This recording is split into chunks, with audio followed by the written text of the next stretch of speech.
Bienvenidos y bienvenidas a la clase número 18. En esta clase vamos a hablar acerca de los razonamientos y vamos a revisar la estructura y el análisis de los textos argumentativos y, por supuesto, los correspondientes ejercicios tipo PAES. Así que vamos con eso. Para comenzar, tengo que decirles, avisarles a todos los que están inscritos en la prueba de invierno que ya se nos acerca la fecha, se está acabando mayo y la prueba de invierno es del lunes 17 al miércoles 19 de junio. En particular, nuestra prueba, la que nos convoca, la de competencia lectora, es el día lunes 17 de junio. Así que en teoría quedan como 18, 19 días más o menos para rendir la prueba de invierno. Muy bien, dicho este aviso, ¿hay alguien aquí en la clase que vaya a dar la prueba de invierno? ¿Que esté inscrito o inscrita? ¿O los demás? ¿O que vaya a dar las dos pruebas, por ejemplo? Parece que, a ver. Carla Valle de Vallenar, perfecto. Y la Javiera Salazar de Santa Cruz. Muy bien. Ya, queda poquito, chiquillas. No se preocupen que vamos a seguir todo el año con ustedes, así que los invitamos a que terminemos este proceso. Recuerden que las pruebas pueden dar ambas y el puntaje sirve. De hecho, es mejor dar las dos pruebas porque el puntaje, te quedas con el mejor puntaje de cada prueba del periodo. Ya, eso también tienen que evaluarlo muy bien. Bien, ya sabemos en el marco del texto argumentativo, ya sabemos qué es un razonamiento, ¿verdad? Y a ciencia cierta también hemos construido una definición de lo que es una tesis. Pero hoy día vamos a profundizar en los argumentos, en los razonamientos. Bueno, vamos a decir que un razonamiento dice las relaciones establecidas entre las ideas para construir razonamientos. Ese es nuestro título. Un razonamiento es la fórmula que tenemos para construir ideas dentro del texto argumentativo. Son formas de la lengua en que exponemos ideas de modo que nos permite conducir el pensamiento por una lógica secuencial y estructurada. ¿Sí?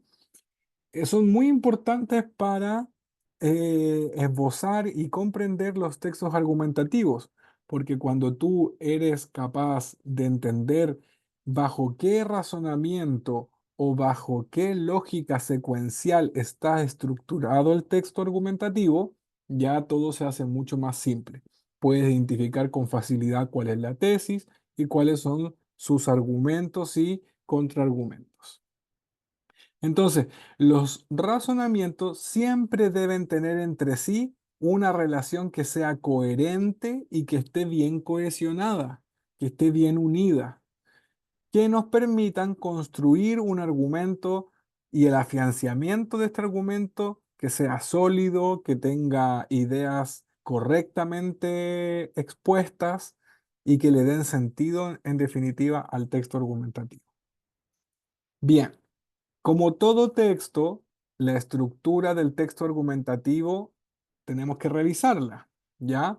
Como todo texto, vamos a tener cuatro momentos en el texto argumentativo. Primero, tenemos una presentación o una introducción. Obviamente aquí se presenta el tema sobre el que se va a argumentar, se capta la atención del destinatario y se trata de despertar el interés para preparar, para allanar el camino a una actitud favorable a tu tesis. Dos, luego de presentar el tema, entonces tienes que formular la tesis, proponer cuál es la tesis en el texto. Y ustedes ya saben que la tesis es la idea que se defiende o se rebate.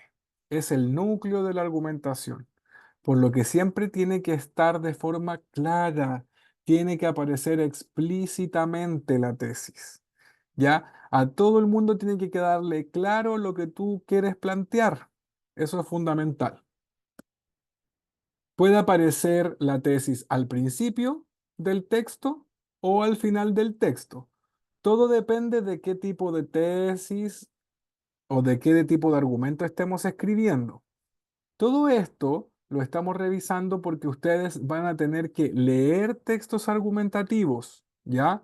Yo lo presento como en la escritura, pero esto vale tanto para la escritura como para la comprensión. Si tú sabes escribir un texto argumentativo, entonces más fácil aún se va a hacer para ti que lo puedas leer y comprender. Es así de simple. Tenemos argumentación deductiva, inductiva y mixta. Y esto no tiene nada de complicado, ¿ya? La argumentación deductiva es la que presenta una orientación demostrativa. ¿Qué quiere decir esto? Se parte de una o varias ideas generales, que son las tesis, para llegar a una conclusión que reafirma esa tesis, ¿ya? Mediante la presentación de hechos, pruebas, argumentos, razonamientos. Entonces, primero tú presentas la tesis, después das los argumentos. Eso es deductivo. Ahora, la inductiva, la argumentación inductiva, se parte por los argumentos. Es al revés. Das todos los argumentos, realizas el análisis, los razonamientos que correspondan y a modo de conclusión llegas a la tesis. Así de simple, es lo contrario. O sea, inductivo quiere decir que tú induces a una tesis que vas a decir al final por medio de argumentos y de análisis. Y por último, la argumentación mixta contiene a la vez elementos del esquema deductivo y del inductivo. Se formula al principio la tesis, se muestran los hechos, los razonamientos, los casos que confirmen la tesis y al final se repite la tesis, casi siempre con alguna variante. ¿Ya? Entonces, tenemos estos tipos de tesis, que son tres planteamientos de tesis. Y luego, esto se observa en la tercera parte de la estructura de la argumentación, que es el cuerpo argumentativo o argumentos. Y ustedes ya saben qué son las razones, ya las pruebas que demuestran o refutan una tesis. Esta parte es muy importante porque constituye el cuerpo de la argumentación, ¿sí? Una tesis sin argumentos está incompleta. Y por último, en esta estructura viene la conclusión. En la conclusión se le recuerda al lector o al interlocutor las partes más relevantes de lo expuesto y se hace una síntesis de lo que se expuso en el texto. Mencionando puede ser nuevamente parafraseando la tesis y resaltando el principal argumento. Y se insiste en la posición argumentativa que planteaste al principio. Muy bien, entonces, a modo de resumen, como todos los textos, el texto argumentativo también tiene una estructura de argumentación, una estructura textual. Y esta tiene cuatro partes. Uno, presentación o introducción. Dos, la exposición de la tesis misma, que eso también es como parte de la introducción. Tres, el cuerpo argumentativo, donde tú desarrollas una tesis argumentativa deductiva o inductiva o mixta, que mezcla las dos anteriores, y luego cierras con una conclusión.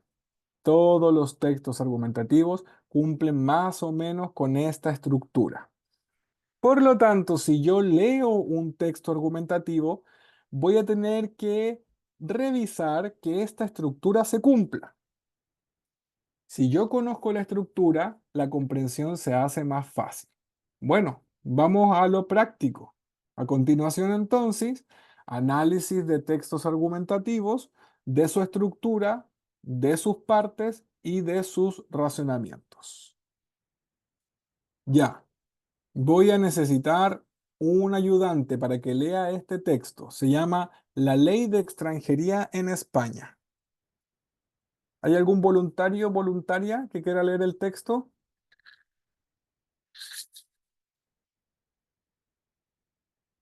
El Grillo. ayudo propio, ¿puedo? Gracias, Muriel. Muy bien. Ya, léanos el texto, por favor, y a medida que Muriel va leyendo el texto, los demás traten de ir identificando las partes que acabamos de revisar, las partes que acaban de aprender. Porque lo que viene después de la lectura es que les voy a preguntar, ¿sí? ¿Dónde está qué cosa? Ya, adelante. La ley de extranjería en España. La Declaración Universal de los Derechos Humanos, aprobada por la ONU en 1948, reconoce en su artículo segundo idénticos derechos y libertades para todos los habitantes del planeta sin distinción de raza o lugar de nacimiento. La Ley de Extranjería Española de 1985, como casi todos los países desarrollados, procura atenerse al texto legal de aquella declaración, pero inevitablemente vulnera, si no en letra, si en espíritu, la intención de la misma. No debemos olvidar que la legalidad y justicia no son conceptos necesariamente sinónimos. El hecho de negar a otro ser humano el acceso a las fuentes de trabajo y desarrollo económico que no encuentra dentro de sus fronteras se opone claramente al deseo de igualdad universalista que ha cultivado Occidente desde la Revolución Francesa. Cierto es que proporcionar a los inmigrantes el mismo tratamiento legal que los ciudadanos de un país suelen provocar tensiones sociales y el desarrollo de actitudes xenofóbicas por parte de la población nativa. Pero refugiarse en razonamientos de este tipo para justificar leyes injustas y aplicaciones represivas de las mismas revela una visión política de muy corto alcance. Las leyes inmigratorias pretenden ser principalmente mecanismos reguladores. Toda regulación es excepcional y nunca puede convertirse en permanente. Por tanto, la ley de extranjería debería estar sometida a un proceso de revisión continuo. Solo esa constante adecuación a la realidad permitiría que la legalidad estuviera en la mayor medida posible al servicio de la justicia. Muy bien, muchas gracias, Muriel. Pregunta. Vamos a dejar 30 segundos para que miren el texto y, primero que todo, identifiquen dónde está la tesis.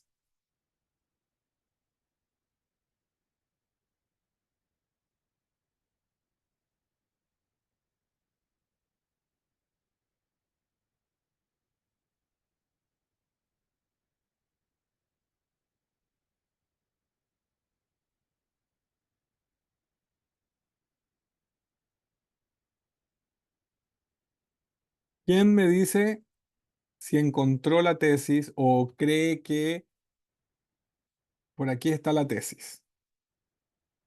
¿Quién me cuenta sobre la principal tesis? ¿O lo que creen que es?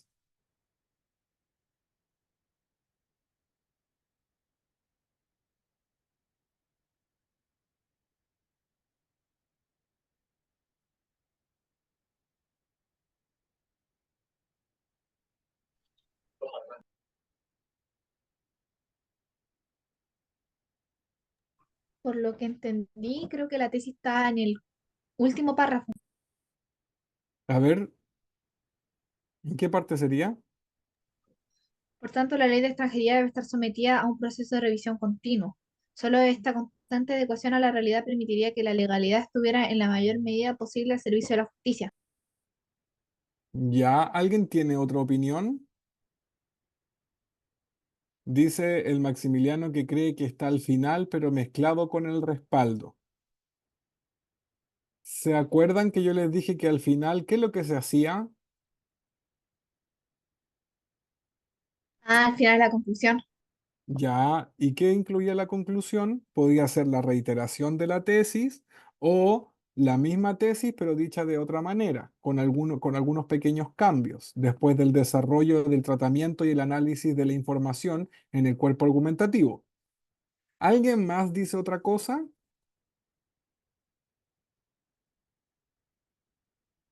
La Declaración Universal de los Derechos Humanos. Ya, a ver, lea el párrafo completo, o sea, el fragmento completo, Andrés, que usted cree que tiene la tesis. La Declaración Universal de los Derechos Humanos, aprobada por la ONU en 1948, reconoce que en su artículo se unos idénticos derechos y libertades para todos los habitantes del planeta, sin distinción de raza o lugar de nacimiento. Ya, ¿tú crees que ahí está la tesis, Andrés, en el párrafo uno? Sí, Ya, perfecto. Carolina dice que está en el párrafo 3. Muy bien, está interesante esto porque algunos dicen al principio, otros dicen en medio, otros dicen al final. ¿Podríamos nosotros jugar con esto que aprendimos al principio de la clase e identificar la cantidad de párrafos y la información que contiene cada párrafo, como para poder de alguna manera entender cómo se estructura el texto? Sabemos que el párrafo tiene, perdón, el texto tiene una, dos, tres, cuatro, cinco párrafos. Podríamos decir que el párrafo 5 es la conclusión. Yo diría que el párrafo uno es la introducción y el párrafo 2, 3 y 4 es el cuerpo argumentativo. Ya, ahora, está interesante el ejercicio porque no todos coinciden con la argumentación, con dónde estaba la tesis. Para ir despejando pistas, vamos a decir que el primer párrafo no contiene la tesis. Porque el primer párrafo lo que nos entregas es una contextualización del tema que estamos trabajando. Y el primer párrafo entrega datos concretos, objetivos, en relación al contexto de lo que realmente es la tesis. Dice algo que es comprobable en el entorno. La Declaración Universal de los Derechos Humanos, aprobada por la ONU en 1948, reconoce en su artículo segundo idénticos derechos y libertades para todos los habitantes del planeta sin distinción de raza o lugar o nacimiento. ¿Hay ahí alguna opinión? Es más como un hecho que una opinión. Claro. ¿Se acuerdan que hace como 3 semanas atrás estuvimos viendo la diferencia entre hecho y opinión? Aquí nos sirve mucho ese contenido. En el primer párrafo no hay ninguna opinión, solo hay constatación de hechos concretos. ¿Dónde nos encontramos con la primera opinión? Todos atentos para que me vayan haciendo el feedback, me vayan respondiendo. ¿Dónde estaría una primera opinión en este texto?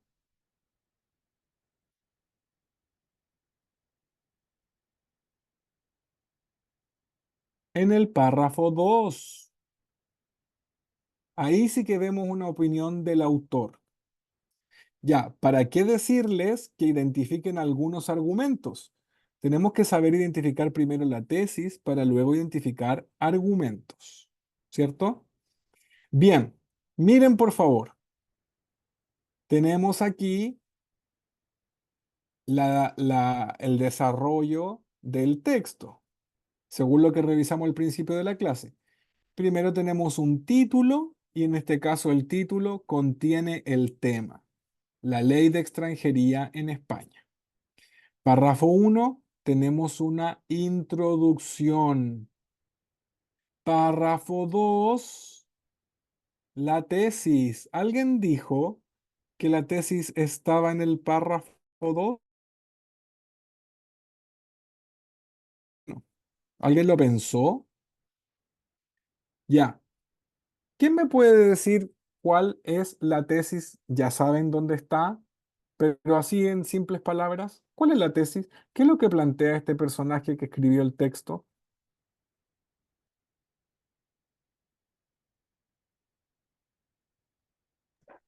De que para no caer en en las injusticias, la ley de extranjería debería sujetarse verdaderamente a la justicia y no en los prejuicios. A ver, te voy a volver a hacer la pregunta, Muriel, porque no me respondiste nada de lo que pregunté. la pregunta es, ¿cuál es la tesis? En una oración.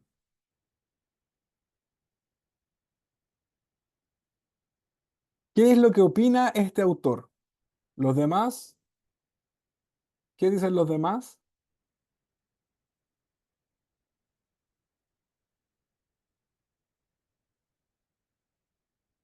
Ya, se los voy a decir. El autor, la tesis del autor, plantea que la ley española vulnera la Declaración Universal de los Derechos Humanos. Eso es. Esa sería la alternativa correcta. ¿Cuál es la tesis? Que la ley de extranjería española vulnera la Declaración Universal de los Derechos Humanos aprobada por la ONU. ¿Sí? Eso es lo que él está proponiendo. Alguien podría venir y decir todo lo contrario. Podría venir y decir, no, resulta que la ley de extranjería española de 1985 no vulnera la Declaración de los Derechos Humanos por tal o cual razón. Vamos a ver cuáles son los argumentos que él ocupa.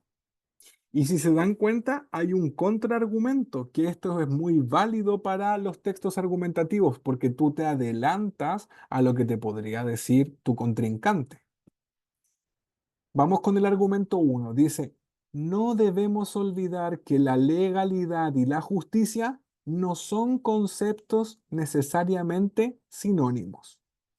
El hecho de negar a otro ser humano el acceso a la fuente de trabajo y de desarrollo económico que no encuentra dentro de sus fronteras se pone claramente al deseo de la igualdad universalista que ha cultivado Occidente desde la Revolución Francesa.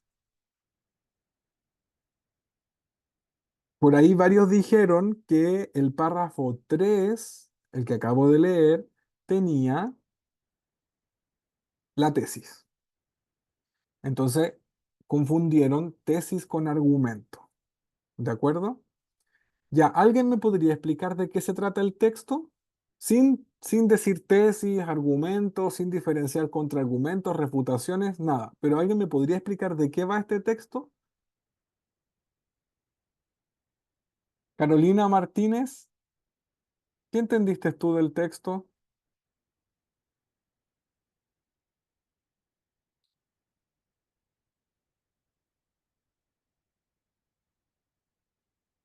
Javiera Salazar,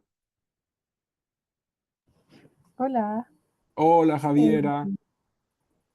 bueno, habla de la ley de extranjería en España que intenta, o por lo que está como escrito en el papel, como apegarse a eso, pero termina al final no cumpliendo y también como el conflicto que hay con las personas del país, que el conflicto que tienen como de darle derecho a los inmigrantes, que como que son los mismos que los derechos que tienen las personas del país del que se habla.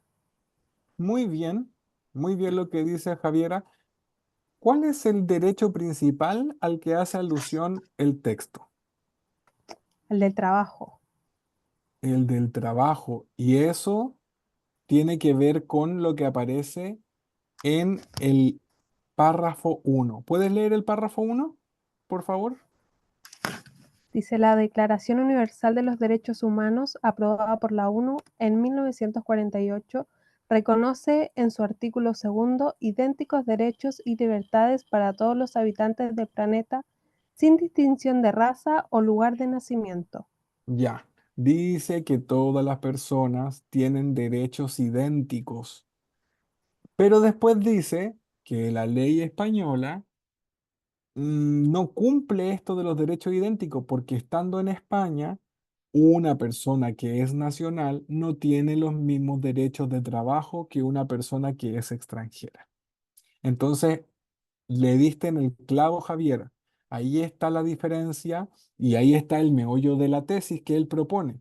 Él dice que esto no se cumple. Otra persona podría venir y sobre el mismo tema opinar todo lo contrario y decir que sí se cumple y dar argumentos. Ahora vamos a revisar el contraargumento. Párrafo 4.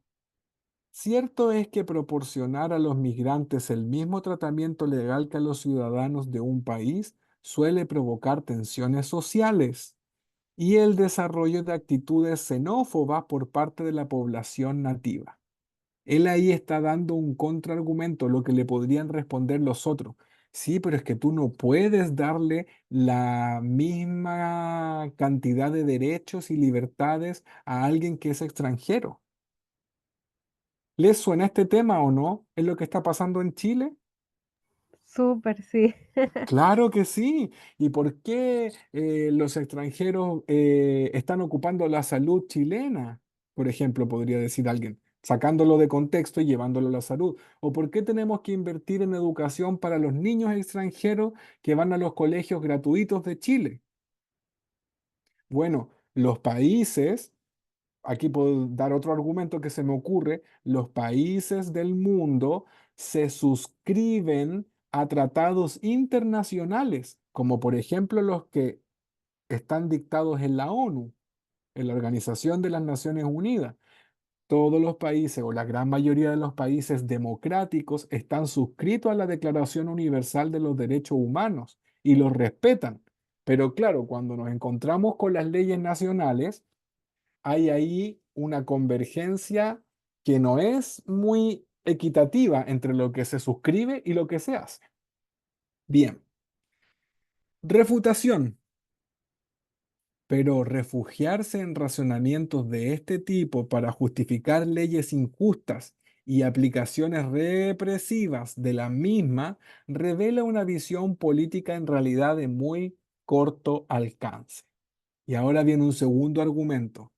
Las leyes migratorias pretenden ser principalmente mecanismos reguladores. Toda regulación es excepcional y nunca puede convertirse en permanente. ¿Qué está queriendo decir en el segundo argumento el caballero o la señorita que escribió esto? Está queriendo decir que no puede ser que se dicte una ley de extranjería en un país y que esa ley quede perpetua, que no se revise nunca, que no cambie. ¿Por qué? Porque los contextos de los países van cambiando. Entonces, una forma, según el autor, de equilibrar esta desigualdad o esta injusticia que ocurre con las leyes migratorias es estar desde el poder judicial, perdón, desde el poder legislativo, estar siempre revisando las leyes. ¿Para qué? Para que se adapten continuamente al contexto. Chile en la década de los 90, a principios de los 90, no tenía problemas migratorios. ¿Quiénes eran los migrantes de Chile en los 90? Los chinos, en, en poquita cantidad, y los compatriotas argentinos y peruanos, simplemente por la cercanía de las fronteras, ¿cierto? Y ya avanzó el tiempo y en el 2000 cambió el contexto y eso es lo que él propone en el texto y entonces dice que deben cambiar las leyes. Vámonos entonces a salir del cuerpo argumentativo para llegar a la conclusión. Por tanto, dice él, después de haber dado argumentos, contraargumentos, después de haber dado una refutación y un segundo argumento. Por tanto, ¿qué propone él? Que la ley de extranjería debería estar sometida a un proceso de revisión continuo. Solo esa constante adecuación a la realidad permitiría que la legalidad estuviera en la mayor medida posible al servicio de la justicia. En otras palabras, el Señor está pidiendo, está proponiendo y pidiendo que se revise constantemente la ley de extranjería en España. Y ya dice las razones y da los argumentos. ¿Ya? Esto que acabamos de hacer, yo no sé si lo habían hecho antes, es un ejercicio muy interesante porque de alguna manera, cuando den la prueba, van a venir textos como este, textos de carácter argumentativo, como tantos hemos leído en los ejercicios, y en su cabeza tiene que producirse esto. Con su lápiz, cuando lea, tiene que subrayar tal cual como yo lo hice aquí, identificar qué párrafo corresponde a qué parte, hasta dónde está la introducción, si la tesis es deductiva o inductiva, si está al principio o al final, ¿sí? Y saber cuáles son los argumentos y los contraargumentos. Y luego identificar la conclusión. ¿Por qué? Porque cuando lees el texto y tienes esto hecho, llega el momento de las preguntas y tú ya sabes todo. Sabes identificar en qué párrafo está tal cosa, vuelves al texto de manera expedita, rápida, porque ya lo comprendiste, ya te ubicaste dentro del texto. Lo interesante de esto es que quien comprende lo que lee lo hace mediante la lectura. O sea, a medida que vas leyendo el texto, vas identificando dónde hay un argumento, dónde hay un contraargumento, dónde está la tesis, si la repite o no la repite, si la reformula al final del texto o no, etcétera, etcétera, etcétera. ¿Ya? Muy bien. Espero que esta parte de la clase haya quedado claro porque ahora vamos a pasar a la segunda parte práctica de los ejercicios PAES. Bueno, les dejo acá un texto que habla de los videojuegos. Como pueden ver, tiene 3 párrafos para que practiquen. Ya ustedes saben que le subimos las clases a Canvas, la subimos a YouTube. Entonces aquí van a poder acceder a este texto para que repitan el mismo ejercicio que acabamos de hacer, pero ustedes. Y descubran cómo son las relaciones establecidas entre las ideas para construir razonamientos. Esto que está aquí lo copié literal del temario del DEMRE. Dice que los postulantes deben identificar las relaciones establecidas entre las ideas para construir razonamientos en los textos argumentativos, ya que es lo que acabamos de hacer hoy. Bien, vamos entonces a los ejercicios tipo PAES, como siempre lo hacemos. Vamos a leer este texto y vamos a responder las preguntas.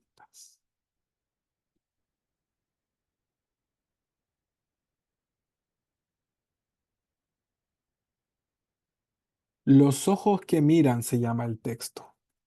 Los ojos que miran. Hace años aprendí que la realidad tiene que ver más con los ojos que miran que que con ella en sí misma, como una realidad objetiva. Esta idea está siendo sustentada por las corrientes que estudian el fenómeno del conocer desde las ciencias humanas y biológicas. Sin embargo, es importante que entendamos cómo en lo concreto y cotidiano ello nos puede cambiar la vida y la de nuestros seres queridos y relaciones. Comencemos diciendo que la mirada que se ha sensibilizado a la belleza descubre belleza donde nadie la ve. Los ojos que se afinan con la inteligencia la ven hasta en las piedras. Los que miran con alegría la encuentran en los detalles diarios. Los que miran con amor ven amor en cada gesto. Así también los ojos que miran desde la crítica y la amargura se sintonizan con ella y ven intenciones oscuras y actitudes deplorables hasta en los días de pleno sol. Las circunstancias de la vida pueden ser interpretadas desde la rabia, la envidia, la injusticia y o el sentido, desafío y oportunidad que ellas nos generan. Porque toda situación, por dura que sea, es una oportunidad de aprendizaje, de expansión a nuevas experiencias que desafían nuestra capacidad de responder, de encontrar sentido, de salir adelante. Incluso las condiciones que podrían generarnos bienestar lo harán solo si estamos abiertos a vivir esos momentos como tales. podemos transformar las situaciones aparentemente más afortunadas en un infierno con una actitud negativa, con una cerrazón frente a la posibilidad de disfrutar. Una crisis o ruptura de pareja, una enfermedad, lo que se nos hace duro, doloroso o difícil, nos conecta con nuestra fragilidad, nos permite ver y concienciar aspectos desconocidos de nosotros mismos, nos hermana con los demás, nos sensibiliza, nos hace trabajar, nos obliga a ir más allá de nuestro estado actual. Nos impulsa a hacernos preguntas sobre el sentido y la razón de nuestras vidas. Desde esta visión, esos trances constituyen una oportunidad que nos puede traer, si así lo enfocamos, apertura, plenitud. Al relacionarnos con los demás, podemos enfatizar la mirada sobre sus defectos o lo que nosotros consideramos defectos, sobre lo que nos molesta o irrita, o podemos hacerlo sobre aquello que nos nutre, encanta o divierte. En este sentido, con nuestro enfoque de las personas y las situaciones, creamos belleza o fealdad, gracia o desgracia. Podríamos entonces sostener que si queremos introducir cambios de fondo en nuestra vida, tenemos que cambiar el lente con el que la miramos. Para ello, necesitamos desarrollar la capacidad de distanciarnos, desapasionarnos, tranquilizarnos en relación con nuestras vivencias, la capacidad de reflexionar y preguntarnos si acaso ese es el único modo de interpretar o de ver la situación.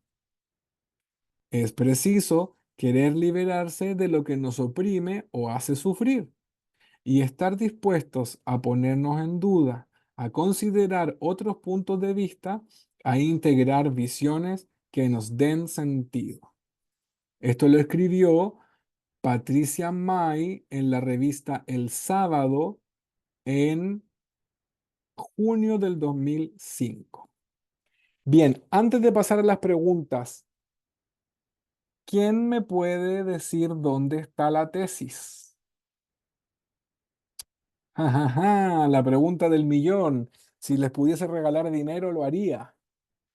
Por $500,000, les diría, ¿quién me dice dónde está la tesis que propone Patricia May?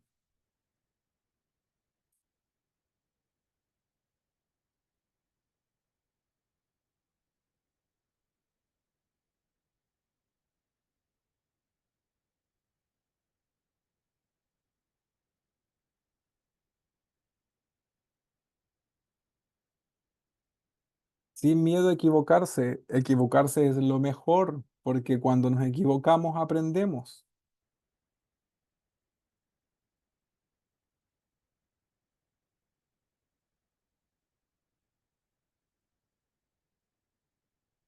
¿Dónde está la tesis de este texto?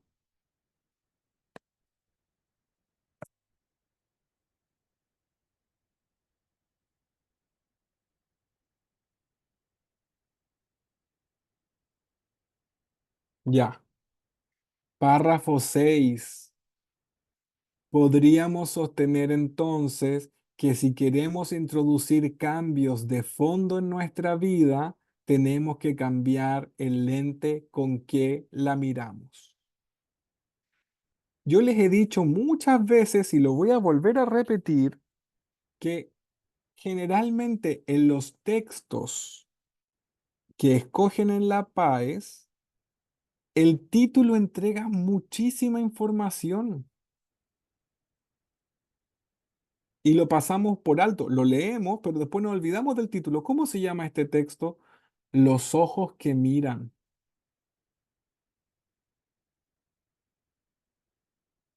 Es una columna de opinión. Por supuesto que los ojos que miran están relacionados con la tesis que plantea. Dice, Si queremos introducir cambios de fondo en nuestra vida, tenemos que cambiar el lente con que la miramos. Y esa tesis es la que ella plantea todo el rato en el texto. Dice, si tú miras con mal ojos, vas a encontrar cosas malas, oscuras y actitudes deplorables, amargura. Si tú miras con ojos buenos, vas a ver luz, apertura, plenitud, ¿cierto? Ya, para que vean la importancia del título que nos guía en esta respuesta. Vamos con las preguntas. El objetivo comunicacional del texto anterior es fundamentalmente A, generar opinión, B, promover la autoayuda, C, informar sobre algunos hechos, D, entretener con ejemplos cotidianos, E, polemizar en torno a temas contingentes. Envíeme su respuesta a través del chat.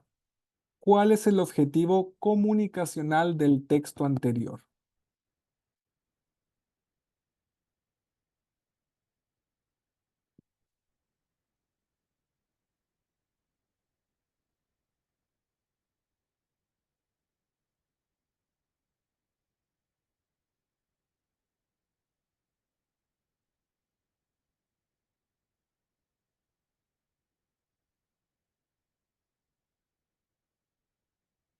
Ya, ahora sí están llegando las alternativas. ¿Los demás qué dicen?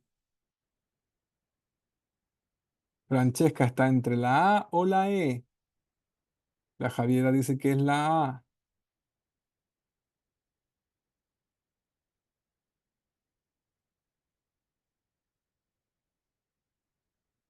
Carolina, Muriel, Maximiliano, excelente. La respuesta correcta estaba un poquito difícil, quizás, es la B de Buenardo, promover la autoayuda. ¿Han escuchado ustedes sobre los libros de autoayuda? ¿Saben de qué se tratan?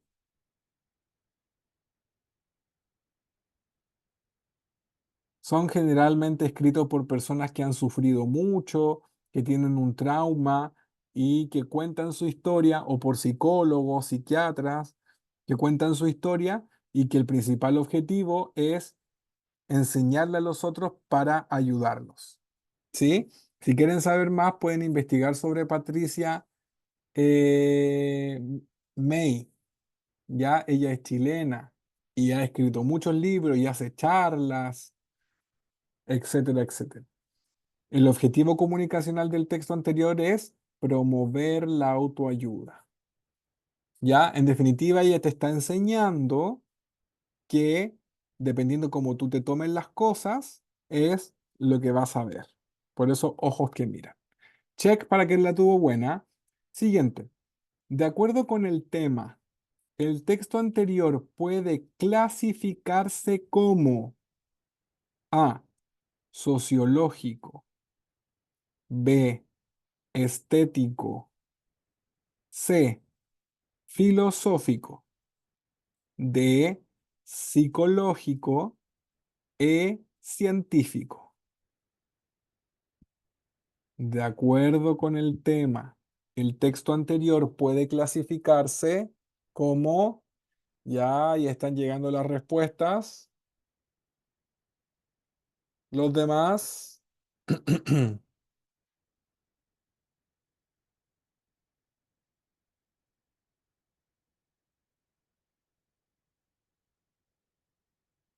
súper bien, chiquillos y chiquillas. Alternativa correcta, D de Diosito, psicológico. El tema se puede clasificar como un tema psicológico. No hay mucho que decir, ¿cierto? Bueno, ya estaba sobreexplicando la pregunta anterior. Con esa explicación se podía entender esto también. Siguiente, check para todos los que lo tuvieron buena.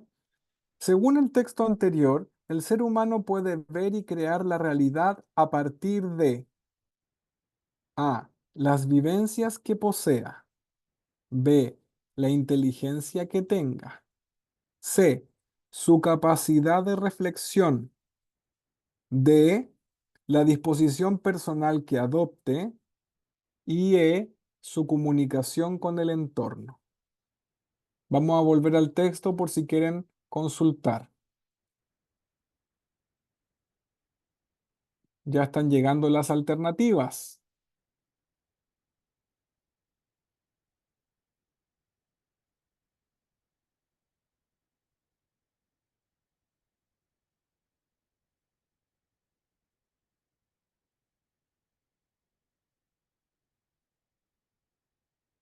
Ya volvemos a la pregunta. Según el texto anterior, el ser humano puede ver y crear la realidad a partir de...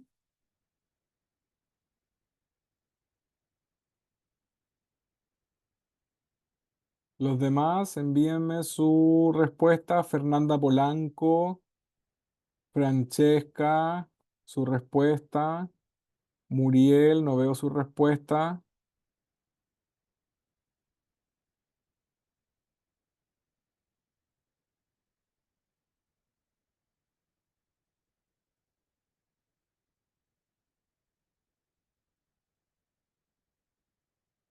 Ya están entre la A o la D en general.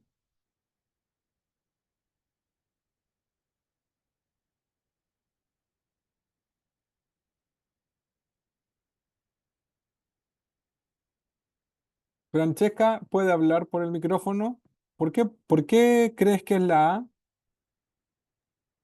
¿Me escucha? Sí, perfecto. Bueno, creo que es la A porque muchas veces, no sé, las personas que tienen más problemas tienen una capacidad de reaccionar diferente a las personas que han vivido ciertas circunstancias. Ya.